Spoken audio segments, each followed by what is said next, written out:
Now listen carefully to the conversation and answer questions 1 to 4. Hello, sit down, please. Thank you. Now, you are a new patient, aren't you? Yes, that's right. Okay, so I'd better get some basic details down first. Right, we'll start with your name. Martin Hansen. Do you spell that S-O-N or S-E-N? Hansen. Okay, and you're a first-year student? Yes, I am. Study in? Electronics, actually. I hope you enjoy it. Thanks. And your address? 2805 Hesperian Avenue, Hayward. 2805 and Hesperian. Yes, that's Hesperian. Hayward, Hayward. And your phone number?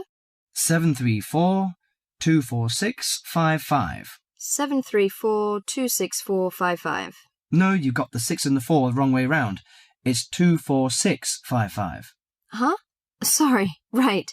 And, when were you born? The 15th of June, 1986. Here in New Zealand? No, I was born in Sydney.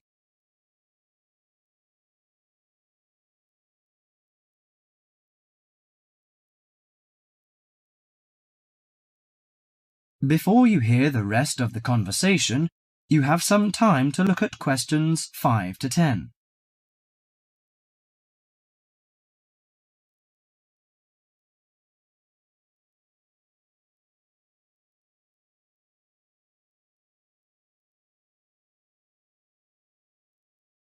Now listen to the conversation and answer questions 5 to 10. Good. So, what's your problem? Well, frankly, I wonder whether it is a problem. I get the blues, and it lasts for quite a while. I don't know how to... Yes, we all feel sad or get the blues now and again. Generally, our sadness lessens in time, and with the support of friends. However, if the depression leads to difficulty in thinking and greatly disrupts your daily routine, it can be evidence of a psychiatric problem. What do you feel exactly? I always feel sad and worthless. I find it hard to fall asleep and wake up early in the morning. How long has it lasted? Nearly half a month. Do you feel fatigue or loss of energy? Or you may have lost interest or pleasure in usual activities? Yes, sometimes. At first I thought I could overcome it by myself, but I failed, and I'm so glad that you came here. It seems that you are suffering mild depression from your symptoms. Depression? Yes, I feel depressed sometimes. But why would I... Depression may occur as a result of biochemical changes in the body. Alcohol, amphetamines, cocaine, and LSD can bring on depression. Those who have a family history of depression usually have a greater risk of depression. Sometimes the worrying changes in life can lead to depression. I see. I had a really bad breakup of a love relationship. It makes me feel hopeless. Do you think I need some treatment? Yes. Antidepressant medications are often used to treat depression, if it is serious. But I don't suggest them at first because of the side effects. I suggest psychotherapy, which can give you support and help you regain control.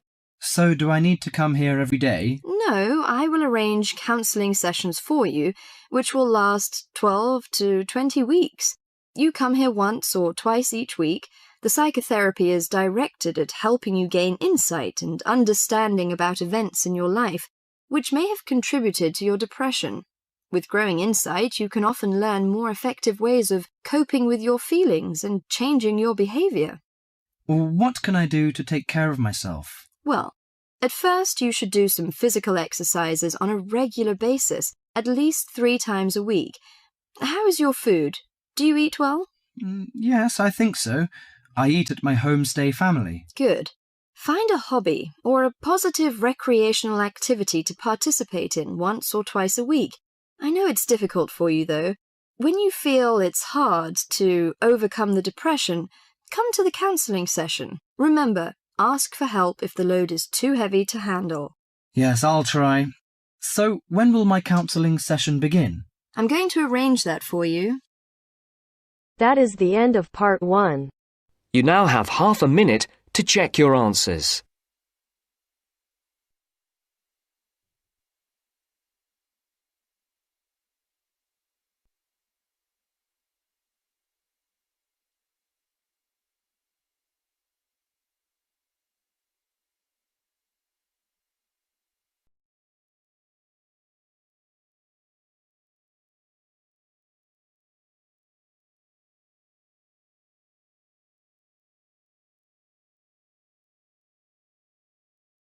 Now turns to part 2. Part 2. You are going to hear a conversation between a student and a driving instructor.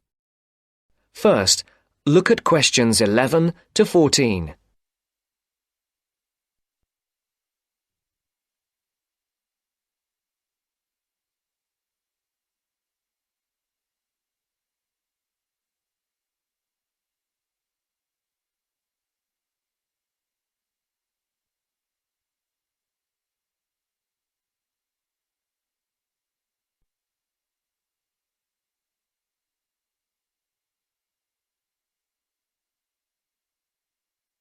Listen carefully.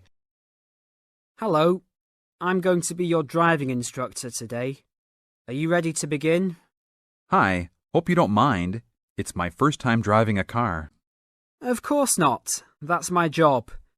I teach people like you how to become a safe and responsible driver. So let's begin. Remember, the most important rule of driving: safety first. There are some steps to follow. First, you should put on your seatbelt. You should always remember to do that. In case of an accident or emergency, having a seatbelt on is of utmost importance. Okay, I have my seatbelt on. Now what should I do? Start the car. Good.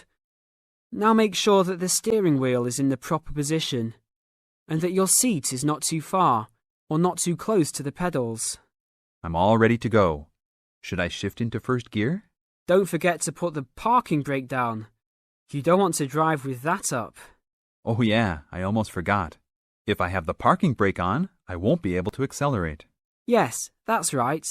Now put the car in reverse and slowly back out of the parking space. Good. Put the car in first gear. When should I shift? Is it better to shift slowly or quickly? You can shift whenever you feel is appropriate. This means shifting should occur smoothly.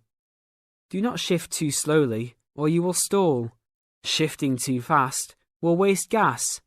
Shifting is simple. Just remember to shift smoothly. To shift, you will have to push the clutch and then push the gas pedal. Before the broadcast continues, look at questions 15 to 20.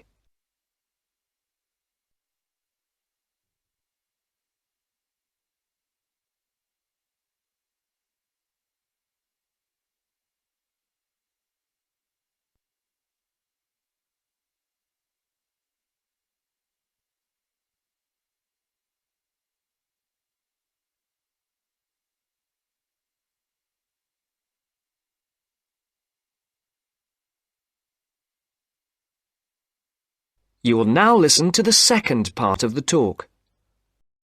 Remember, smoothly is the key to good shifting. Like this? Yes, that's good. Now keep it slow. Don't drive very fast just yet. Be sure to constantly check your mirrors for oncoming traffic. Always be aware of everything that is around you, including 3 important things. Remember these 3: people crossing the streets, other cars, and bicycles riding next to you. What should I do if I see a yellow light? Well, it's always better to brake instead of trying to run it. But if you're travelling at a speed where it's impossible to stop in time, then you should try to make it across the intersection. But remember, you should always try to stop. It's the safest way to avoid an accident. Even if I have to brake very suddenly? Yes, even if you have to brake suddenly. What about if a driver behind me is going a lot faster than I am? You should always be ready to move to a slower lane if a driver behind you is forcing you to go faster than you are comfortable with. Never try to speed up to accommodate a faster driver. You could risk an accident or a speeding ticket. It's better to let him go. That sounds like good advice. Be careful. There is a sharp turn up ahead. Remember to brake before turns. Otherwise, you might flip over if your speed is too high going into a turn. Got it. I know that I should always try to observe all traffic safety. That's right. If safety is not your first priority, it will make driving very dangerous for you and other drivers on the road. Okay, park the car here. You did a great job today for your first day. I'll see you in 3 days. Thanks so much. I will see you then.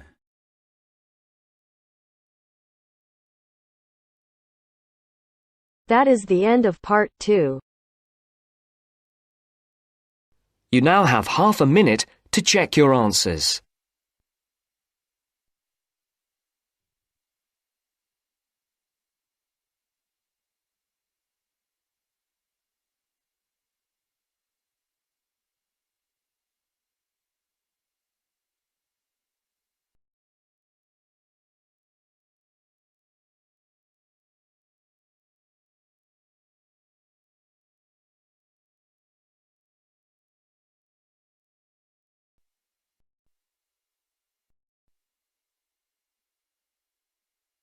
Now turns to part 3. Part 3. You will now hear a radio talk on agricultural regulations. First, you have some time to look at questions 21 to 25.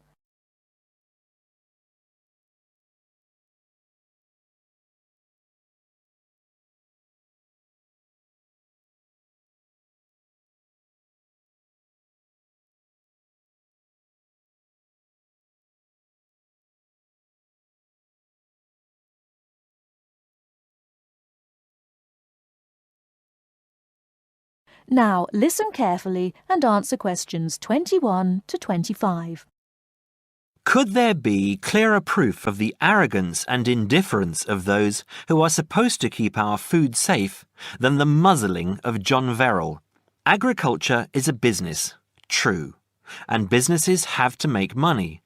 But this shows how ministers and officials put the profits of the agriculture business before the well-being of the British people.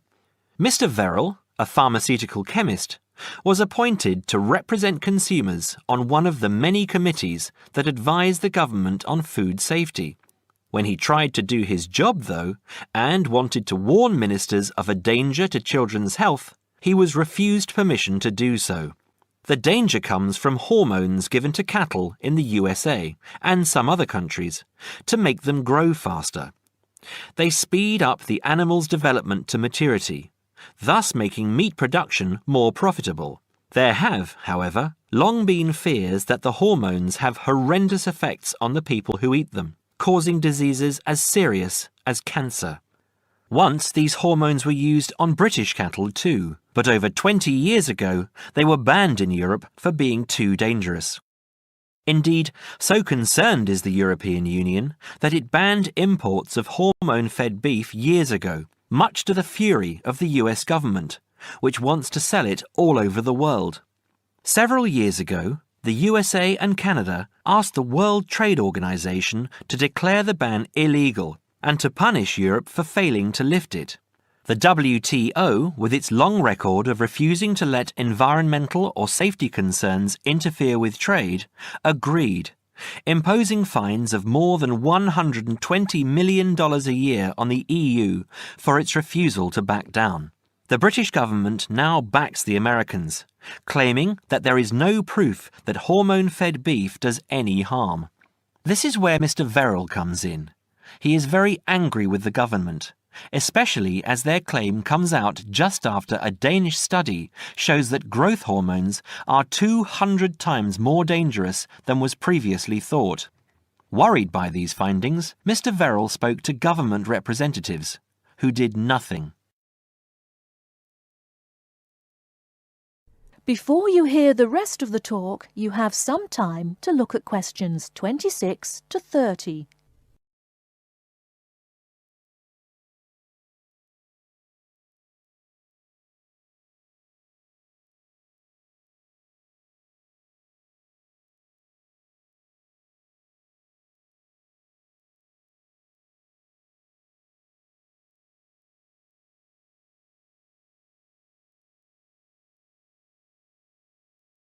Now listen and answer questions 26 to 30. Not only that, but they have not been testing beef which is imported, which, by law, they are required to do. This directly affects the British public, as about 40% of the beef British people eat comes from abroad, supposedly from countries like Brazil, which does not allow the use of growth hormones. Brazilian beef is stocked by some British supermarkets and widely used in catering. Yet, when a Brazilian farm was recently visited by EU inspectors, a large stockpile of this banned substance was found. This is not the first food scandal we have had in our country. Take the present concern over a well-known chocolate company. Several months ago, the company found out that its sweets were contaminated with a rare form of salmonella, but they did nothing about it, leaving their sweets in the shops to be bought by the unsuspecting public. It was not until 5 months later, when several children had suffered food poisoning, that the chocolate bars were removed from the shelves. It makes you wonder how many other dangerous foods have been allowed onto our plates. That is the end of part 3. You now have half a minute to check your answers.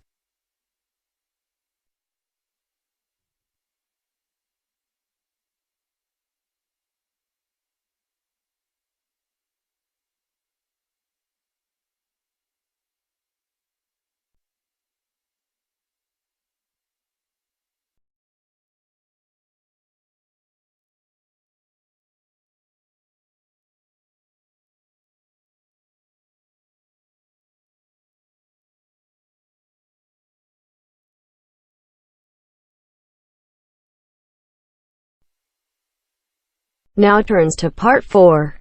Part 4. You're going to listen to a talk about tea in the UK. First, you have some time to look at questions 31 to 40.